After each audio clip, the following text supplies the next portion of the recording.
There are so many stories this morning. Election 2020 live updates. Widens electoral vote lead over Trump. Biden carries Arizona, flipping a long-time Republican stronghold. Obama says Republicans clearly know better but are humoring Trump about the voter fraud. What Trump may be plotting. I think this one's cool. I actually read through this one already. We're gonna look that over because I want you guys to see what they think is gonna happen. On Reddit, top post right now. No voting system deleted or lost votes in the United States election. And then New York Times. Are we getting invaded? United States boats face Russian aggression near Alaska.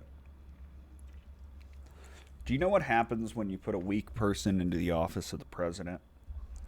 Do you? When you have a weak leader, you get aggression. You get stronger leaders sensing the weakness, smelling the blood in the water, as it were. And so they'll poke at it and see how weak it really is. But none of this, outside of this one, really brings me to what I wanted to do this video on, quite like this one.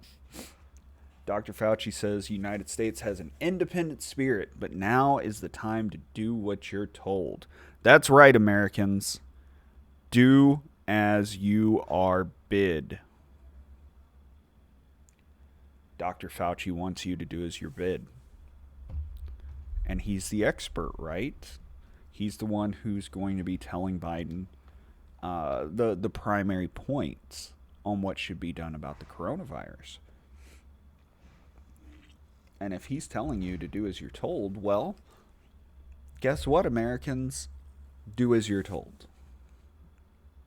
Before we dive into this, I haven't done a plug for the channel in a while because I've just been trying to get these out in between showings for the house. But don't forget to like the video, leave me a comment, and subscribe. And most importantly, share this video out if you guys think I do a good job, or you like the opinion, or even if you dislike the opinion and want people to know how stupid I am. Sharing this video is the best thing you can do. Oh, I get the sniffles today. Allergies are up. Oh, it's just killing me. Fauci, speaking Thursday at a Washington National Cathedral with other top health experts on the pandemic, noted that it's a bit unfair to compare the U.S. coronavirus response with other countries. The U.S. isn't an island with 5 million people. I was talking with my UK colleagues who were saying the UK is similar to where we are now because each of our countries have that independent spirit. I can understand that, he says on stage. But now is the time to do what you are told. Fauci noted that scientists have been perceived throughout this pandemic as authoritarian by members of the public. He says it's unfortunate because science has been lumped into politics. When you're telling people it's time to do what they're told, what are they supposed to think of you besides this is authoritarian? In a divisive society, he said, people's willingness to follow the advice of science has often been portrayed in or as a political decision. Surveys have found that Democrats are more likely than Republicans to view COVID-19 as a major threat to public health. All of a sudden, science gets caught in a lot of this divisiveness. But if the majority of Americans started following the guidelines, we wouldn't need to shut down the country. If you just do what you're told, we won't need to do the bad thing. It sounds simple in the context of this ominous outbreak, but in fact, we can turn it around. More than 10 million people have contracted in the U.S. and 242,000 have died. When people know that help is on the way, I hope we can get over the COVID fatigue. He ends. That's right, people. You're the problem. I love how all the way up until the election, this was Donald Trump's fault. Now that Donald Trump is out of the way, it's your fault, America. That's right. You are the ones to blame.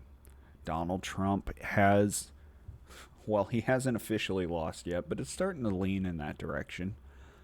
Pretty hard. It's not looking like we're going to see a second term, right now at least, for Donald Trump.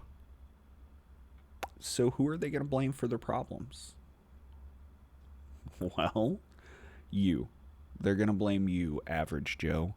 You, person who tuned into this specifically to see what was going on and why Fauci is an authoritarian.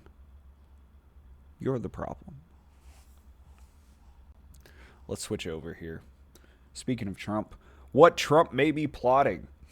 This may be a momentary tantrum. However, it's likely to be something more sinister.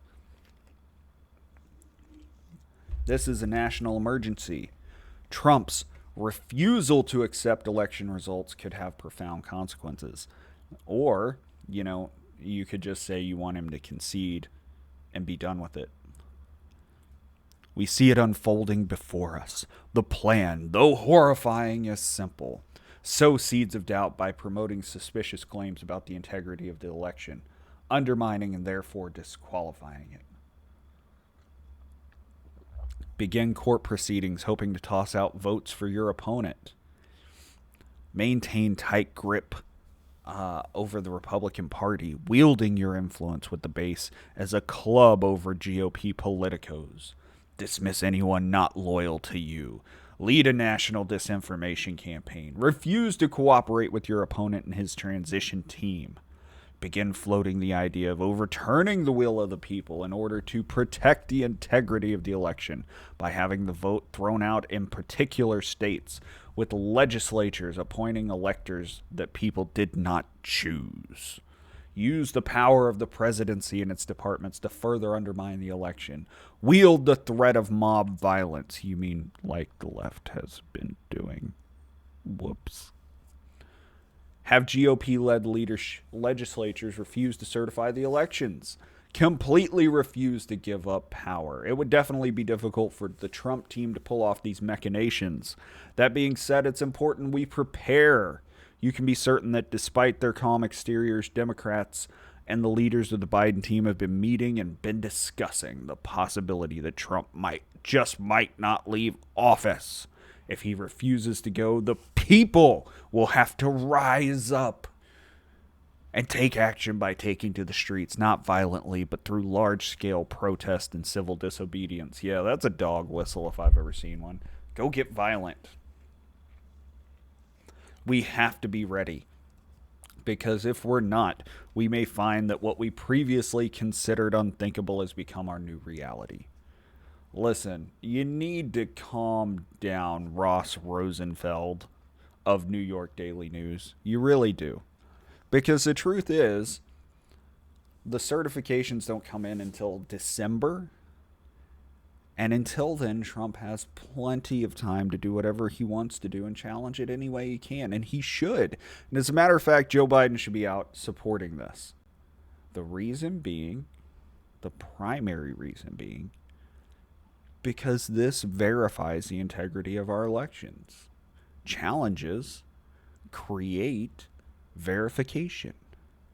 Verification creates faith in the integrity of our elections. Point blank. I know it is common. It is traditional for the loser in the projections to concede. I know that. I get it. That's why the media thinks they have control and thinks they're allowed to call elections. I get the mindset there. But in this election, with 71 million people voting for Trump and 76 for Biden, verifying the integrity is more important than ever. We have a larger voting base than we have ever had before in the United States. That's what?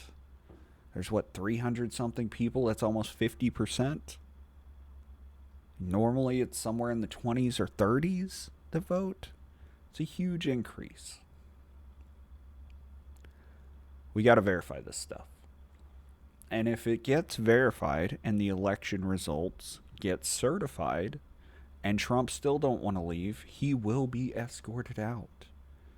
This is not a question. This is not a some sort of move he's going to make. There is no one loyal to Trump who is not more loyal to the Constitution of the United States. That's just facts. Yeah. So this one's went on a little bit longer, but well, Fauci is seen as an authoritarian, and so is Trump. What do we do here? What do we say to this? How do we come back together as a nation? I don't think it's possible. I don't. And I just don't see either side, no matter how this plays out, accepting these results. I really don't. And I don't know where that leaves us. Maybe civil war. Maybe. We'll see. I'll catch you guys tomorrow in my next segment. Still showing the house and doing things like that, so it's gonna be like this for a little while. Hopefully, once I get an offer, I can go back to putting out a couple videos a day until it's time for me to move. I'll catch you guys later.